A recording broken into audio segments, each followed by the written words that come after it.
Alors, je suis juste à côté de mon hôtel et je vois qu'il y a un double-decker. Alors, je voulais prendre en photo, mais je me suis aperçu plus tard qu'il y en a beaucoup dans le centre-ville de Londres. Alors, ce matin, on prend le train avec Marie-Christine et on s'en va visiter le centre-ville de Londres. On est ici à la gare centrale, à Waterloo Station. Un taxi typique de Londres, très petit.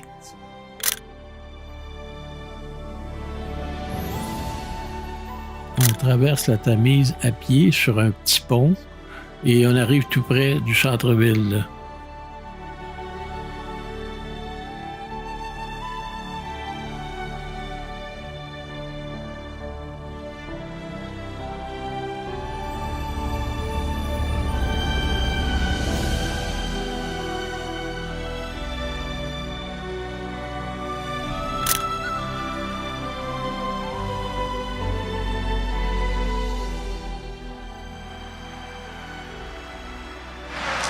Moi, je suis jamais venue ici.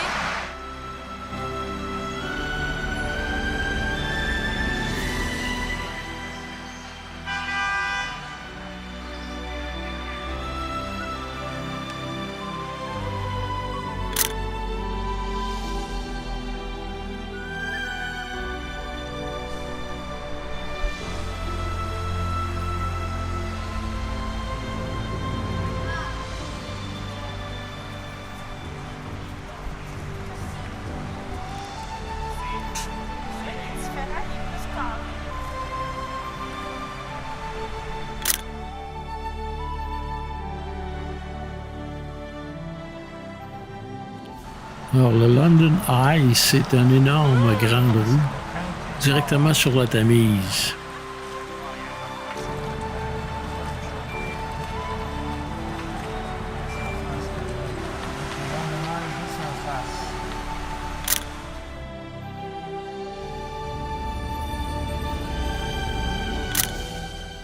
Marie était populaire.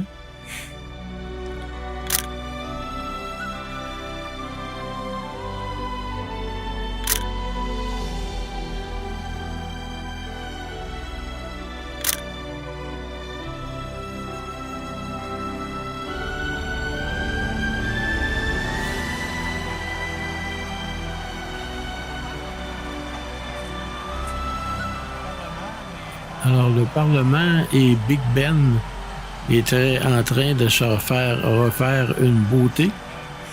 Et il y avait beaucoup de constructions, comme vous voyez, autour du Parlement et Big Ben. C'est de valeur, mais c'est comme ça.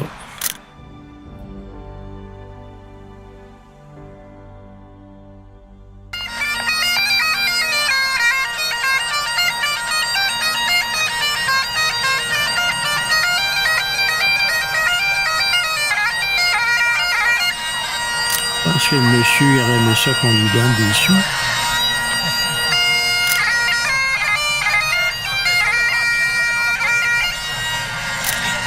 Des statues et des monuments, il y en a partout à Londres.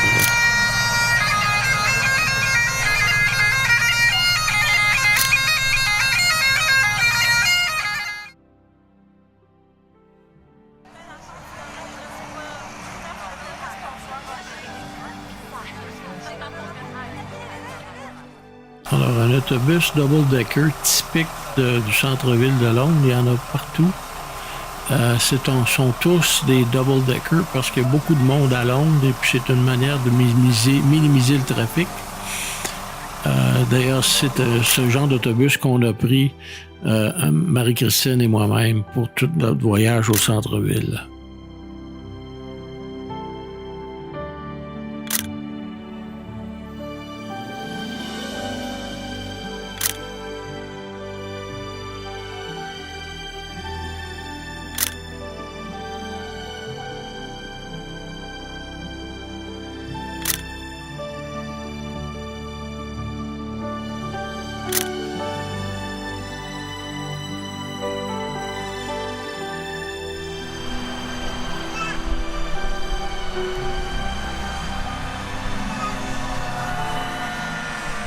Chose qui est assez remarquable à Londres, c'est le mélange d'architecture ultra moderne, comme les buildings ici, là, et avec d'architecture très ancienne qui date même de 500, 1000 ans.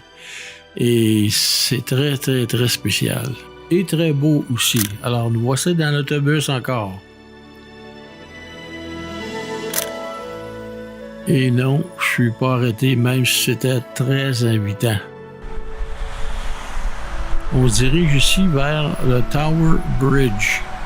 C'est un pont assez spécial. Il a été construit en 1890 et avec une architecture très durable. Ça fait plus de 125 ans qu'il est là. C'est un pont pivotant, c'est-à-dire il y a un tablier dans le centre qui se lève pour laisser passer les bateaux. Et pendant que les bateaux passent, les piétons peuvent continuer à circuler parce qu'il y a des passerelles en haut, comme vous allez voir tantôt. À l'intérieur des deux tours principales, il y a des salles de machines là, pour actionner les moteurs pour faire soulever les tabliers. Il y a aussi des salles d'exhibition qui démontrent l'historique du Tower Bridge.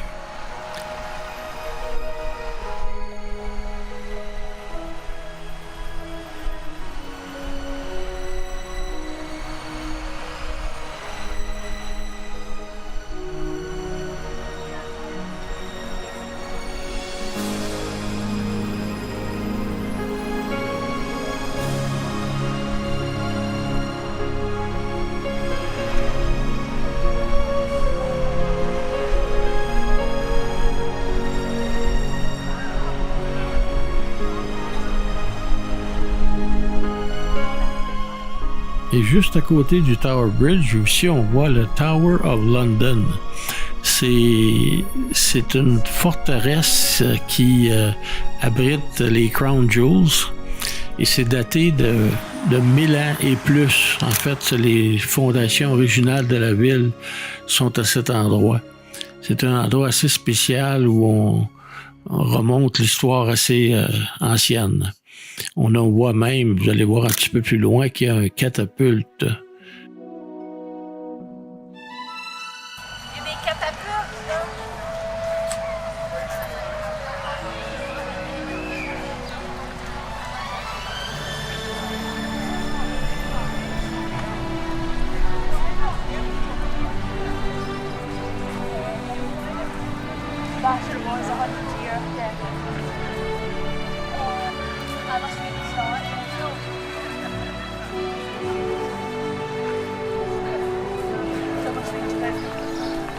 Partie originale de la ville, telle qu'elle était au Chevalier.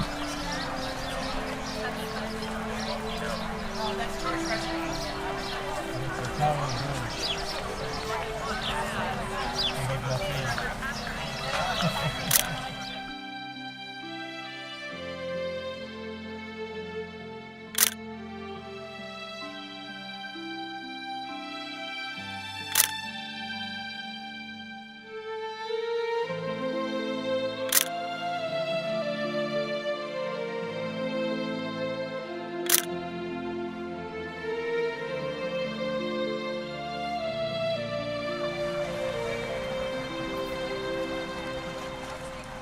Alors ici, on remarque l'hôtel de ville, c'est la bâtisse en rond, là.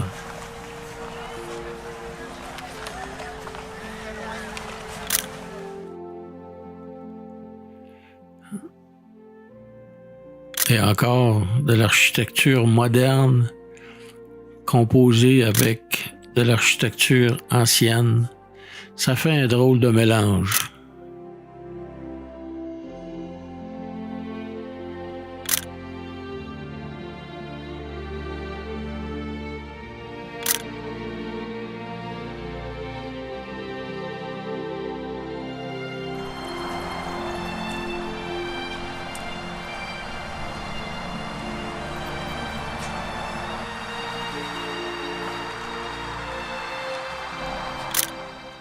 Alors, on est à St. Paul's Cathedral. Cette cathédrale-là, c'est une église anglicane et elle date des années 604. Mais la présente cathédrale a été bâtie en l'année 17e siècle, en fait, en 1710, je crois. Et puis, ça a été bâti juste après le fameux feu de Londres, le London Great Fire.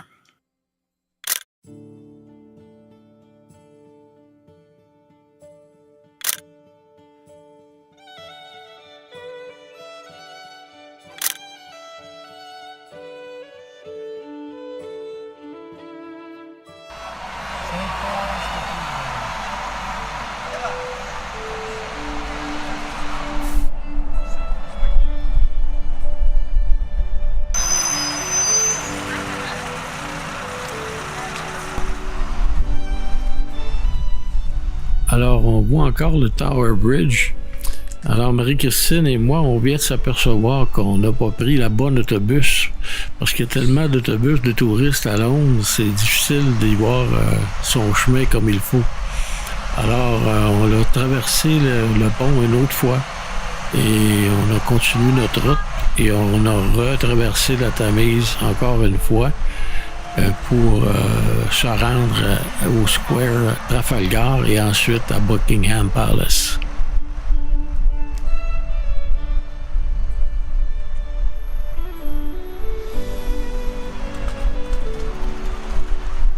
En fait, le fait de se tromper de chemin, c'est peut-être pas une méchante chose. Ça m'a donné l'occasion de prendre un petit peu de repos parce qu'on a marché beaucoup. Moi qui n'ai pas habitué de marcher avec des petits problèmes de hanche, ça fait du bien de prendre l'autobus pour se reposer un petit peu.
Il y a beaucoup de constructions à Londres. Des grues, il y en a partout. Et les grands buildings se construisent comme des petits pains chauds. L'abbaye Westminster. C'est une cathédrale, ça aussi? Quelle différence il y a? Là, tu demandes à des guides touristiques.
Ça, c'est la Maison du Canada. Elle se trouve juste à être entre Trafalgar Square et puis Buckingham Palace, l'entrée de Buckingham Palace. Assez spécial, très bien situé.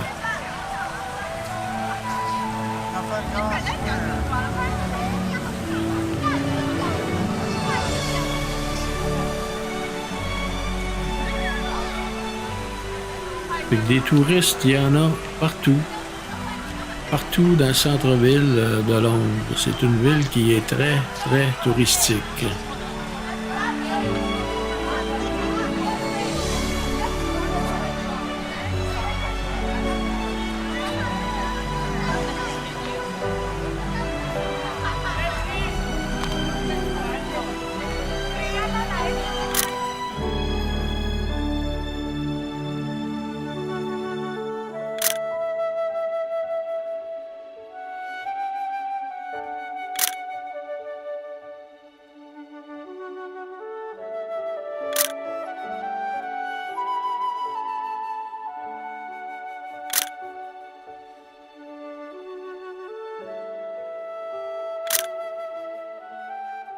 Alors ça, c'est Admiralty Arch. C'est juste l'entrée qui mène à la voie qui va à Buckingham Palace qu'on aperçoit ici au lointain, là.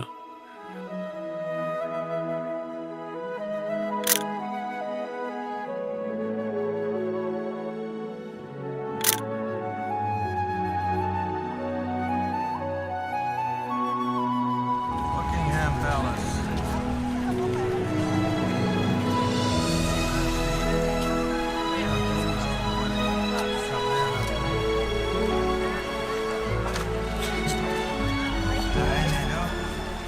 Oui, la reine est là aujourd'hui parce que on voit le drapeau qui flotte. Lorsque le drapeau est levé, ça veut dire que la reine est présente. Donc, elle est là présentement.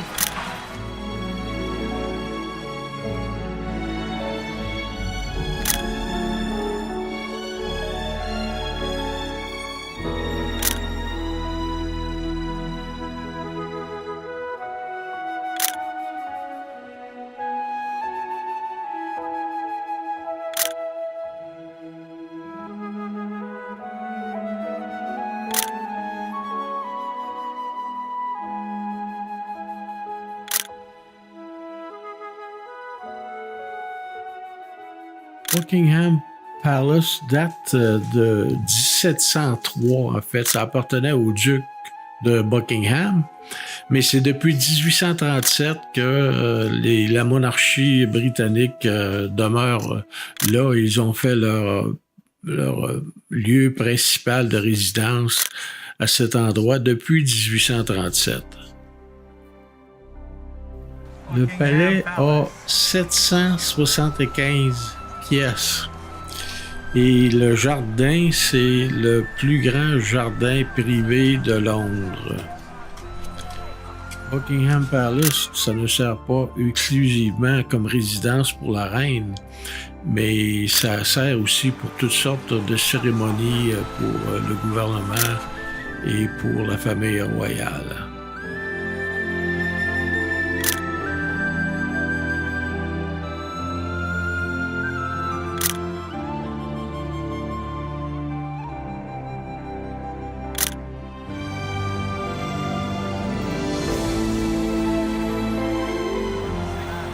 Hyde Park, c'est un parc qui juste à côté du Buckingham Palace.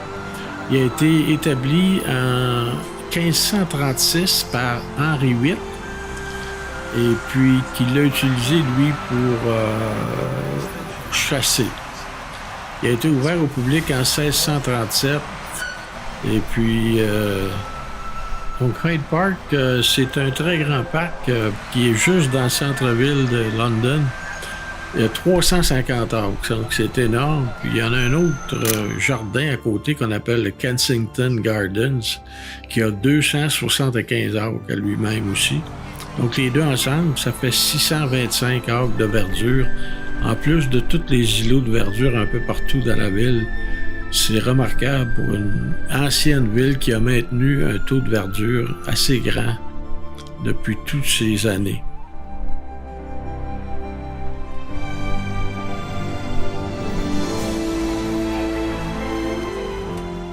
Alors, notre visite du centre-ville est terminée. On prend le train et on s'en va prendre un bon repas. Et en très bonne compagnie encore avec James et Marie-Christine.